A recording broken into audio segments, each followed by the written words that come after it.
नमस्कार, मैं निशि भाटिया और आप देख रहे हैं न्यूज वॉच इंडिया। वक्त हो चुका है 5 बजे की 5 बड़ी खबरों का।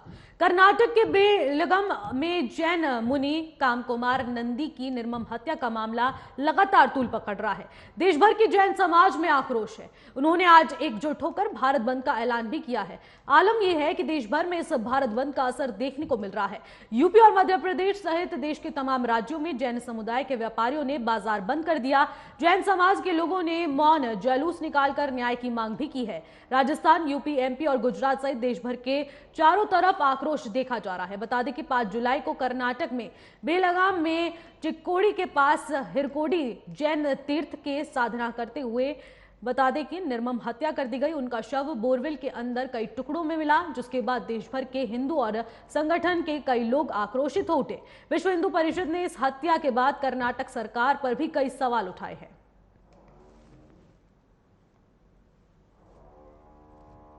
आप 5 तस्वीरों के माध्यम से देख पा रहे हैं जो आपकी टीवी स्क्रीन पर नजर आ रही है। एक तस्वीर है उदयपुर राजस्थान की, दूसरी तस्वीर है मैनपुरी उत्तर प्रदेश की, तीसरी तस्वीर है जबलपुर मध्य प्रदेश और सूरत गुजरात की। इसके अलावा आप देख सकते हैं कि जहां पर जैन समाज का भारत बंद का ऐलान हुआ है, उसके अलावा 4 तस्वीरें सामने आ रही हैं जहां पर जैन समुदाय के लोग लगातार विरोध प्रदर्शन कर रहे हैं जब जैन धर्मगुरु की हत्या कर दी गई। और आपको बता दें बोरवेल में टुकड़ों में लाश मिली है, जिसके बाद यहां आप देख सकते हैं तस्वीरों के माध्यम से कि विरोध प्रदर्शन लगातार जारी है। उदयपुर की तस्वीरें आप देख पा रहे हैं कि जहां पर बैरिकेटिंग लगी हुई है, लेकिन लोग धरना प्रदर्शन दे रहे हैं और ये मौन जुलूस निकालकर अपना विरोध प्रदर्शन जता रहे हैं। दिल्ली से मैं विशेष रूप से यहाँ पर अपनी रैली को सहभागिता करने के लिए आया हूँ। जैसे कि आपको विदित है, जैन चक्रवर्ती भरत से लेकर जैन कलिंग राजा खारवेल तक जिस देश पर राज किया हो भारत पर, उसके साधु संतों को निर्मम हत्या की जा रही है। आप भूल गए होंगे शायद 1 जनवरी 2013 को गिरनार पर्वत पर परम पूज्य मुनि श्री प्रबल सागर जी को चाकू मारा गया। अब ये निर्मम हत्या की गई, टुकड़ों में बांट दिया गया एक जैन संत को, लेकिन हमारी सरकार मौन है। प्राइम मिनिस्टर ऑफिस या प्रेसिडेंट के ऑफिस से एक भी ट्वीट नहीं किया गया, एक भी संदेश जारी नहीं किया गया। क्यों? मेरा सवाल है क्यों? हम जानना चाहते हैं सरकार से कि उन्होंने जैन संतों की सुरक्षा के लिए क्या किया। हमारा जैन समाज, विश्व जैन संगठन, हम गत 1 वर्षों से मांग कर रहे हैं कि प्रत्येक राज्य में जैन कल्याण बोर्ड की स्थापना हो, विशेष रूप से कर्नाटक में स्थापना हो। वहाँ पर जो है इस प्रकार से जैन संतों को सुरक्षा मिले, फास्ट ट्रैक कोर्ट में मुकदमा चले। और मैं आप बात करूंगा गुजरात की, तो अभी तक यहाँ पर मामला ये है कि कर्नाटक में हमारे जैन आचार्य जी हैं जो लगभग 15 सालों से वहाँ पर विराजमान थे, कामकुमार नंदी जी महाराज, उनकी बहुत ही बेरहमी से हत्या कर दी गई और उनको बहुत से टुकड़ों में टुकड़े टुकड़े करके उनको एक बोरी में भर के फेंक दिया गया। मैं भारत सरकार से, राज्य सरकार से ये निवेदन करती हूँ, ये अपील करती हूँ कि हमारे जैन तीर्थों की रक्षा करें और हमारे जितने भी दिगंबर या श्वेतांबर या जितने भी साधु संत हैं उन सबकी रक्षा के लिए एक अच्छी पहल करें, जिससे कि उनकी रक्षा हो सके। क्योंकि जो हमारे दिगंबर जैन संत होते हैं उनके पास कुछ भी नहीं होता है, ना कोई परिग्रह होता है, ना धन होती है, ना दौलत होती है, ना जमीन होती है, केवल मात्र एक पीछी और एक कमंडल होता है। और अगर हम उनकी भी रक्षा नहीं कर पाएंगे तो क्या करें। देख पा रहे हैं कि लगातार ऐसी तमाम तस्वीरें टारगेट किलिंग से जुड़ी हुई आ रही हैं और सवाल ये उठता है कि टारगेट किलिंग में क्या जैन समुदाय के लोगों को ही टारगेट किया जा रहा है। तस्वीरों के माध्यम से आप देख पा रहे हैं कि किस तरीके से जैन समुदाय के लोग हैं जो लगातार देश की अलग अलग जगहों पर विरोध प्रदर्शन कर रहे हैं जब जैन मुनि की हत्या का विवाद जो है वो उठने लगा है। आपको बता दें निर्मम हत्या कर दी गई जब वो तपस्या कर रहे थे और उसी बीच उनके टुकड़ों को बोरवेल में गाड़ दिया गया था, जिसके बाद ये विरोध प्रदर्शन उनके बाद की तस्वीरें हैं। आपको बता दें देश भर के कई इलाकों में ये विरोध प्रदर्शन किया जा रहा है, मौन जुलूस निकाला जा रहा है। उदयपुर की तस्वीरें आप देख पा रहे हैं जो राजस्थान से सामने आ रही हैं, जहां पर आप देख सकते हैं कि लोग लगातार विरोध प्रदर्शन कर रहे हैं। दूसरी तस्वीर आप टीवी स्क्रीन पर देख पा रहे होंगे मध्य प्रदेश के जबलपुर से सामने आ रही है, जहां पर जैन समुदाय का झंडा लेकर ये बच्चे भी विरोध प्रदर्शन कर रहे हैं। तीसरी तस्वीर मैनपुरी से है जो उत्तर प्रदेश में है और वहां पर आप तस्वीर के माध्यम से देख पा रहे हैं कि तिरंगा लेकर और साथ ही जैन धर्म से जुड़ा तिरंगा लेकर ये लोग जिसे कहेंगे विरोध प्रदर्शन जता रहे हैं। मौन जुलूस निकालकर इनका विरोध प्रदर्शन लगातार जारी है। इसके अलावा आप गुजरात सूरत से भी देख पा रहे हैं।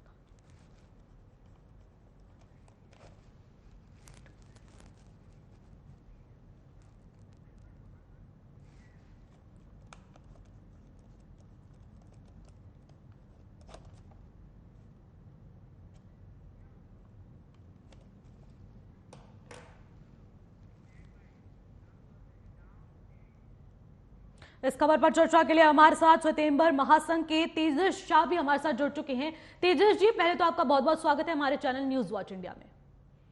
जी नमस्कार। तेजस जी, जिस तरीके से टारगेट किलिंग के मामले लगातार सामने आ रहे हैं, उसी बीच आपको क्या लगता है कि जैन समुदाय के लोगों को ही टारगेट किया जा रहा है? मैं आज ये माध्यम से कहना चाहता हूँ कि आज ब्रह्म से 108 राम कुमार जी मुनिराज की निर्मम हत्या जो हुई है जी, उसके विरोध में जैन धर्म पूरे सभी श्रमण, श्वेतांबर हो या दिगंबर जैन मुनि हो, सभी तीर्थों एवं समाज के संरक्षण के लिए सभी राज्यों में अल्पसंख्यक के आयोग में सभी जैन सदस्य जैन कल्याण बोर्ड की गठन के मांग हेतु हमने सभी जगह मौन रैलियां निकाली है। और ये जो निर्मम हत्या हुई है इसके विरोध पूरा जैन समाज ही नहीं, पूरी मानव जाति के ऊपर ये बहुत बड़ा प्रत्याघात है। तो इसको विरोध में सभी लोगों को जुड़ना चाहिए और हमारी सरकार से मांग है कि जल्दी से जल्दी इसके लिए जैन कल्याण बोर्ड का गठन करें। जी बिल्कुल, जिस तरीके से हम देख पा रहे हैं कि जो कर्नाटक में जैन मुनि नंदी जी की निर्मम हत्या कर दी गई और देश भर में आप उनको लेकर विरोध प्रदर्शन कर रहे हैं, तो आपको क्या लगता है कि जिसने ये हत्या करी है उसके पीछे कौन अपराधी है? वो अपराधी लोग ऐसे हैं, उनका क्या मंसूबा था, उनका क्या इरादा था। आज एक अगर जैन मुनि जो होते हैं वो वैरागी होते हैं, उन्होंने घर संसार छोड़ दिया है, पूरा जो समाज है वही उन्हीं का माता पिता है। अगर उनको संभालने के लिए हमारी समाज की जवाबदारी है, अगर उनको हम नहीं संभालेंगे और ऐसे लोग अगर उनकी हत्या तक पहुंचेंगे तो ये बहुत गलत बात है। और इसके विरोध में मतलब पूरा देश को एक साथ में आना चाहिए और ऐसे लोगों को फांसी होनी चाहिए। जी, तो आप किन मांगों को लेकर लगातार विरोध प्रदर्शन कर रहे हैं? आपको क्या मांग है जो सरकार से आपकी लगातार जारी है? हमारी मांग है कि ऐसे लोगों को पकड़ा जाए, ऐसे लोगों को कड़क से कड़क बहुत ही कठिन सजा दी जाए और अल्पसंख्यक आयोगों में जन सदस्य और जैन कल्याण बोर्ड का गठन किया जाए। जैसे वक्फ बोर्ड है वैसे ही जैन कल्याण बोर्ड का गठन भारत सरकार के द्वारा किया जाए, ये हमारी मांग है। टारगेट किलिंग के मामले में क्या ये पहला ही टारगेट थे नंदी जी महाराज, या फिर इससे पहले भी जैन समुदाय के कई लोगों को टारगेट किया गया? इसके पहले भी बहुत ही हाईवे एक्सीडेंट पे निर्मम हत्याएं हुई है। जैन साधु आज गुजरात में, भरूच में, अहमदाबाद में, राजस्थान के हाईवे रोड पे जब मुनि महाराज जो चल के विहार करते, श्वेतांबर जैन साधु जो चलते विहार करते, उनको गाड़ियों द्वारा उनका एक्सीडेंट हुआ है और वो टारगेट किलिंग ही है। क्योंकि उसमें जो अगर होता तो एक बार होता है, लेकिन ऐसा बहुत बार पहले भी हुआ है। तो ये टारगेट किलिंग जैन साधु और साधुओं के ऊपर हत्याएं बंद होनी चाहिए। जी, आप लगातार देश भर में मौन जुलूस के माध्यम से विरोध प्रदर्शन कर रहे हैं, तो आपको क्या लगता है कि सरकार क्या इन मुद्दों को अनदेखा कर रही है? सरकार इन मुद्दों को अनदेखा नहीं कर सकती, क्योंकि सरकार जो है वो जैन समाज एवं अल्पसंख्यकों के सदाई साथ में रही है और हम चाहते हैं कि यही साथ हमेशा बना रहे। तो सरकार से हमारी मांग है कि ये कार्य के लिए हमारे साथ सरकार पूरी तरह से जुड़ेगी और जुड़ेगी। किसी व्यक्ति ने आपके समर्थन के लिए कोई आश्वासन या फिर न्याय की गुहार के लिए आपके साथ सम्मिलित हुए हैं? पॉलिटिक्स बहुत सारे लोग हैं जो गुजरात से, कर्नाटक से, बहुत सारे राजनेता है जो हमारे साथ में है और उन्होंने ये हत्या का कड़क से कड़क विरोध किया है। उनकी मान्यता शायद अभी अलग हो सकती है, क्योंकि अभी तक ऐसे कोई जैन कल्याण बोर्ड का गठन हो ऐसी शायद तक तो कोई पॉलिटिक्स, कोई राजनेता इन्होंने अभी तक ऐसा कोई एक्सप्रेशन नहीं किया है। जी, आप कर्नाटक सरकार में भी तमाम सवाल उठा रहे हैं, तो उन सवालों में आपका मुख्य सवाल क्या कुछ है? मुख्य सवाल हमारा यही है कि इन लोगों को कड़क से कड़क सजा हो और कर्नाटक में दिगंबर जैन एवं श्वेतांबर जैन सभी श्रमण, सभी जैन साधु, उनके ऊपर ये टारगेट किलिंग और उनको टारगेट किलिंग ना हो और उनको पूरी से पूरी उनके साथ पुलिस रहे, उनके साथ पूरी ऐसी सुरक्षा व्यवस्था हो जिससे उनके ऊपर ऐसा कोई घात फिर से ना हो। जो संदिग्ध परिस्थितियों में जिसे कहेंगे जैन मुनि नंदी जी का शव मिला है, टुकड़ों में शव मिला है बोरवेल के पास, तो आपको क्या लगता है उसको देखकर कि किसी ने किस साजिश के तहत इस हत्या को किया होगा? ये ऐसे ही लोग हो सकते हैं जो लोग की मानसिकता बहुत ही गिरी हुई हो, इतनी गिरी हुई जिसका मतलब ये जो लोग हैं उन्होंने सिर्फ साधु की नहीं एक समाज की हत्या करने का प्रयास किया है। ये ऐसे लोग हैं, इतने टुकड़ों में मिला हुआ शब्द ये सुनते ही पूरे दुनिया में ऐसा कोई व्यक्ति नहीं होगा जिसकी रूह ना कांपे। तो ये बहुत ही गंदे और बहुत ही घिनौने किस्म के लोग हैं जिसने ये कार्य किया है। आपको क्या लगता है सिर्फ जैन समुदाय को कर्नाटक में ही टारगेट किया जा रहा है या फिर देश भर के कई और ऐसे इलाके हैं जहां पर जैन समुदाय को लगातार टारगेट किया जा रहा है? पहले भी ऐसा हुआ है। अनूप मंडल के द्वारा बहुत सारे हाईवे के ऊपर जो जैन साधु विहार करके पैदल चल के जो विहार करते हैं, तो श्वेतांबर जैन साधुओं के ऊपर पहले भी ऐसे बहुत ही टारगेट किलिंग के हिसाब से एक्सीडेंट करने के इरादे से ऐसी हत्या करने का प्रयास किया गया है। और ऐसे गुजरात में और राजस्थान में आपको बहुत सारे रिकॉर्ड मिल सकते हैं और ये पहले भी हुआ है। गुजरात सरकार ने इसीलिए हर एक साधु जो चल के विहार करता है उनके साथ एक पुलिस की गाड़ी या पुलिस की व्यवस्था उनको सुरक्षा दी जाती है। बिल्कुल, बहुत बहुत शुक्रिया तेजस जी तमाम जानकारी के लिए। इसी के साथ खबर में आगे बढ़ते हैं जहां पर सुप्रीम कोर्ट ने दिल्ली अध्यादेश के मामले में 5 जजों की संवैधानिक बेंच को भेज दिया है। दिल्ली की केजरीवाल सरकार द्वारा दायर इस मामले में अब सुप्रीम कोर्ट की 5 जजों की बेंच सुनवाई करेगी। दरअसल दिल्ली में केजरीवाल सरकार बनाम उपराज्यपाल मामले में सुप्रीम कोर्ट ने दिल्ली सरकार के पक्ष में फैसला दिया था। इसमें नवनिर्वाचित सरकार के अफसरों को ट्रांसफर पोस्टिंग का अधिकार दिया गया था। इसके बाद केंद्र सरकार राष्ट्रीय राजधानी सिविल सेवा प्राधिकरण बनाने का अध्यादेश लेकर आई। केंद्र के इस अध्यादेश को आम आदमी पार्टी ने सुप्रीम कोर्ट में चुनौती दी है। पिछली सुनवाई के दौरान सुप्रीम कोर्ट ने मामले को संवैधानिक बेंच के पास भेजने का संकेत दिया था। दिल्ली सरकार ने सुप्रीम कोर्ट से अध्यादेश पर रोक लगाने की मांग की थी। हालांकि कोर्ट ने अध्यादेश पर फिलहाल कोई रोक नहीं लगाई है, साथ ही इस मामले को बड़ी बेंच के पास भेज दिया है।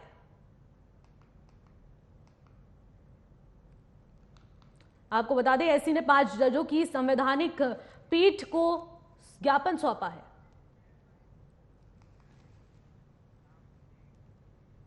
मणिपुर में 2 महिलाओं को नग्न कर घुमाने के मामले का सुप्रीम कोर्ट ने भी संज्ञान ले लिया है।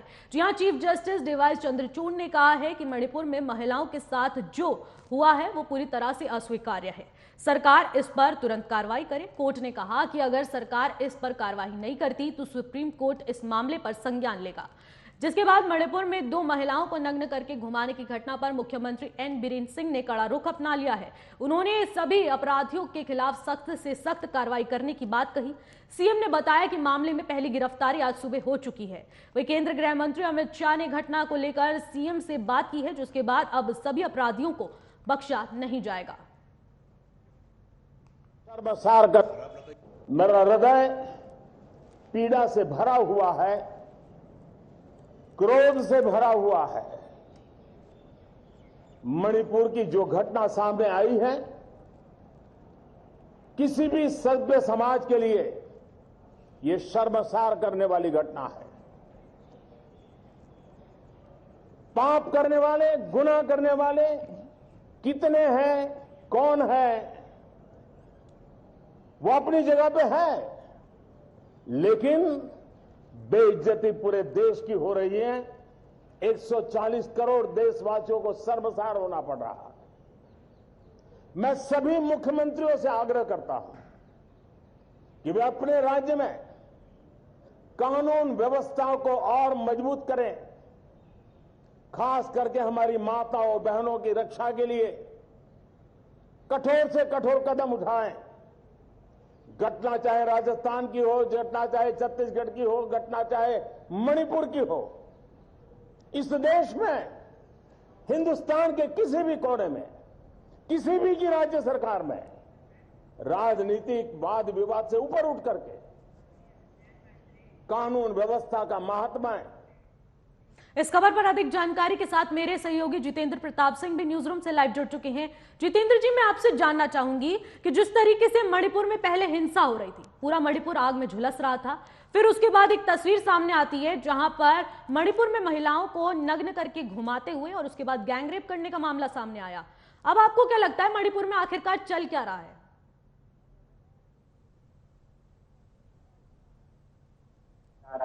और अब क्या है, वीडियो का सोशल मीडिया पर वायरल हुआ है, लगातार जो है इसके खिलाफ लोग आवाज उठा रहे हैं। इस पर तो खुद ने जो है इस विषय का संज्ञान लिया है, प्रो मोटो लिया है और उसने केंद्र और राज्य सरकार दोनों जारी नोटिस जारी करते हुए कहा अब इसके जो है वो दाखिल के लिए आखिर राज्य के अंदर में इतना लॉ एंड ऑर्डर जो है क्यों बिगड़ा हुआ है और इस बात को जो है वो ध्यान में रखते हुए अब स्टेट गवर्नमेंट जो है आगे कार्रवाई करते हैं। एक व्यक्ति को गिरफ्तार करने 1000 से अधिक लोगों के ऊपर पूरे मसले पर है एफआईआर दर्ज की।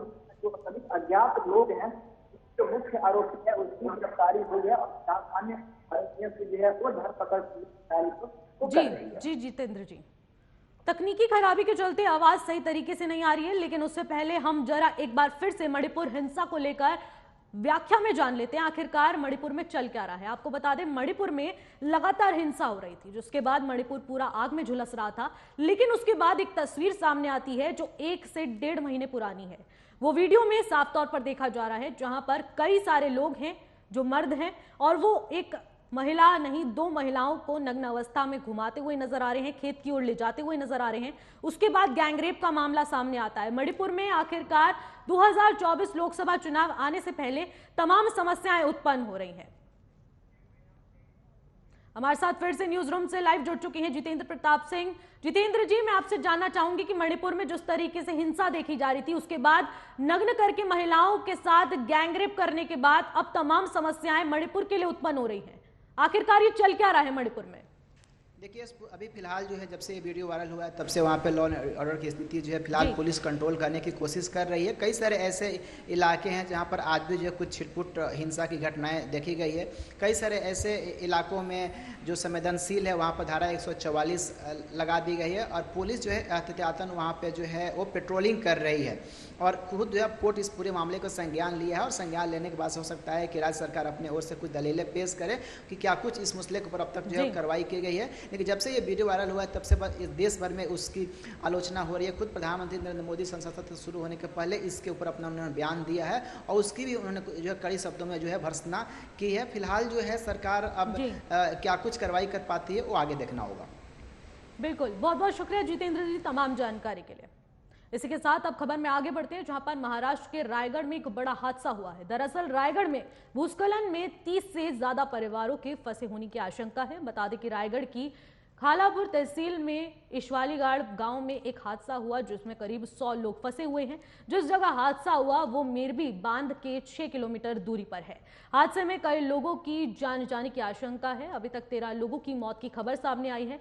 इनके शव बरामद कर लिए गए हैं, वहीं 3 लोग घायल हुए हैं जिन्हें अस्पताल में भर्ती कराया गया है। मुख्यमंत्री एकनाथ शिंदे ने घटनास्थल पर पहुंचकर जायजा लिया। वहीं केंद्र गृह मंत्री अमित शाह ने घटना पर सीएम से बातचीत की और इस घटना पर निगरानी रखने की बात कही है। वहीं जिलाधिकारी ने बताया कि भूस्खलन जिस जगह हुआ है वहां पहुंचने के लिए 2 घंटे की चढ़ाई करनी पड़ती है, जिसकी वजह से राहत और बचाव कार्य में दिक्कतें सामने आ रही हैं। यहाँ पर ऊपर पहाड़ पे एक गढ़ के नीचे ये बस्ती बसी हुई है और इसमें 45 से 47 घर है। उसमें से 15 से 17 घर जो है मलबे के नीचे आए हैं और अब तक 4 कैजुअल्टी है और बाकी लोगों को बचाव कार्य बचाने का काम शुरू है। एनडीआरएफ है, एसडीआरएफ के, टीडीआरएफ के लोग हैं और जो लोकल रेस्क्यू टीम है वो भी काम कर रही है। और बारिश है और वहाँ पर कोई व्हीकल, वाहन व्यवस्था, जेसीबी ऐसे कुछ भी व्हीकल नहीं जा सकता है। ऐसी परिस्थिति में मैन्युअली काम शुरू है और पूरे सब लोग जी जान से ये बचाव कार्य। महिला पहलवानों के साथ यौन शोषण मामले में बीजेपी सांसद बृजभूषण सिंह को दिल्ली के राउस एवेन्यू कोर्ट से बड़ी राहत मिली है। आपको बता दें कि कोर्ट ने रेसलर्स यौन उत्पीड़न मामले में उन्हें जमानत दे दी है। बता दें कि इससे पहले हुई सुनवाई के दौरान न्यायालय में जमानत याचिका पर फैसला सुनिश्चित कराया गया था। महिला पहलवानों के यौन शोषण के आरोपों में बीजेपी सांसद बृजभूषण शरण सिंह के मामले पर आज दिल्ली की राउस एवेन्यू कोर्ट ने सुनवाई की। इस सुनवाई के दौरान सांसद की जमानत याचिका पर कोर्ट ने आज शाम 4 बजे तक के लिए फैसला सुरक्षित कर लिया था। वहीं सुनवाई के दौरान पीड़ित पक्ष के वकील ने उनको जमानत दिए जाने को लेकर विरोध किया। उन्होंने कहा कि सांसद राजनीतिक रूप से ताकतवर हैं और वह गवाहों को प्रभावित करना चाहते हैं, लिहाजा उनको जमानत नहीं दी जानी चाहिए। दूसरी ओर बृजभूषण शरण सिंह के वकील ने कहा कि चार्जशीट की स्क्रूटीन और उनके समय में टाइम लगेगा। कोर्ट ने उनको पर्याप्त समय दिया है। फिलहाल इन खबरों में बस इतना ही। देश और दुनिया की तमाम बड़ी खबरों के लिए बने रहेगा न्यूज़ वॉच इंडिया के साथ। नमस्कार।